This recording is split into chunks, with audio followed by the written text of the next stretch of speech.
हिंदी भाषा का एक शब्द है सक्षमतावाद।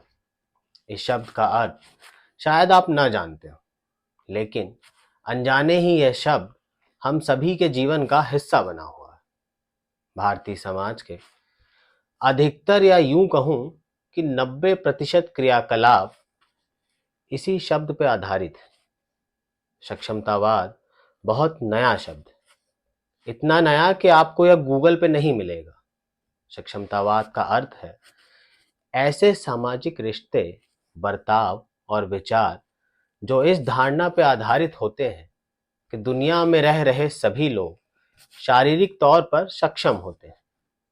इस शब्द के अनुसार सामान्य जीवन का पैमाना उन लोगों से तय होता है जो विकलांग नहीं है। इस सक्षमतावाद की वजह से ही विकलांगता से ग्रस्त लोग अपनी शारीरिक और बौद्धिक क्षमताओं के फर्क का खामियाजा उठाते हैं, उनका अपमान होता है और उन्हें समाज से दूर कर दिया जाता है और उनकी रोजमर्रा की जिंदगी को मुश्किल बना दिया जाता है। एक एग्जाम्पल से समझते हैं।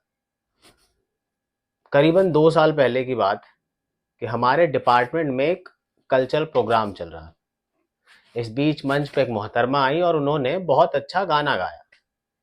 जब गाना खत्म हुआ तो मैंने सोचा कि उनको शुभकामना दी जाए, और अमूमन हम यही करते हैं कि जब किसी हम उम्र को शुभकामना देते हैं तो पहले जाकर उनसे हाथ मिलाते हैं और उसके बाद शुभकामना देते हैं। मैं जब उस लड़की के पास पहुंचा तो मैंने देखा कि उस लड़की का दाहिना हाथ नहीं है और मैं वहीं अपनी जगह रुक गया, शुभकामना नहीं दे पाया। भारतीय समाज अपने बच्चों को सिखाता है कि पूजा करते समय दोनों हाथ जोड़े जाते हैं या इबादत करते समय दोनों हाथ ऊपर उठाए जाते हैं। भारतीय संस्कृति में अभिवादन के समय नमस्ते करते वक्त दोनों हाथ जोड़े जाते हैं। मौजूदा समय में नमस्ते की जगह हम हाथ मिलाने लगे, लेकिन सवाल यह उठता है कि ऐसे में जिस आदमी का हाथ नहीं है उससे हम अभिवादन कैसे करेंगे? क्या हमने अपने बच्चों को यह शिक्षा दी कि किसी विकलांग व्यक्ति से अभिवादन कैसे किया जाए? जो आदमी सुन नहीं सकता उसे आप कैसे गुड मॉर्निंग विश करेंगे? या जिस आदमी के हाथ नहीं है उससे आप कैसे गर्मजोशी से हाथ मिलाएंगे? ऐसा नहीं है कि विकलांग व्यक्तियों से अभिवादन के तरीके नहीं बने, बस हम उन तरीकों को नहीं जानते या हमने जानने की कोशिश नहीं की, क्योंकि हम भी जाने अनजाने सक्षमतावाद वाली धारणा को पोषित करते रहे।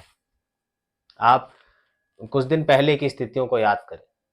देश में युद्ध जैसी स्थिति उत्पन्न हुई और निर्देश दिए गए कि सायरन की आवाज अगर आपके शहर में आती है तो आपको ब्लैकआउट करना है। अब ऐसे में जो व्यक्ति सुन नहीं सकता उसके लिए सरकार ने या आपने या मैंने क्या किया? जो व्यक्ति सुन नहीं सकता और वो अकेले रहता है तो उसे कैसे मालूम चलेगा कि ब्लैकआउट की स्थिति उत्पन्न हो चुकी है? इन परिस्थितियों में यह किया जा सकता था कि सरकार अपने देशवासियों से अपील करती कि आपके पड़ोस में अगर ऐसा कोई शख्स है जो सुन नहीं सकता तो आप वहां पहुंचे और उसे इस सिचुएशन से अवगत कराएं। मुझे नहीं मालूम कि समाज इन छोटी छोटी बातों को लेकर कब सेंसिटाइज होगा, मगर इतना मालूम है कि मैं विकलांगों से अभिवादन के तरीके कम से कम जरूर सीखूंगा। और आप लोगों से भी उम्मीद करता हूं कि आप लोग इस विषय पर ज्यादा से ज्यादा बात करें, क्योंकि सवाल होने पे जवाब ढूंढना आसान हो जाता है।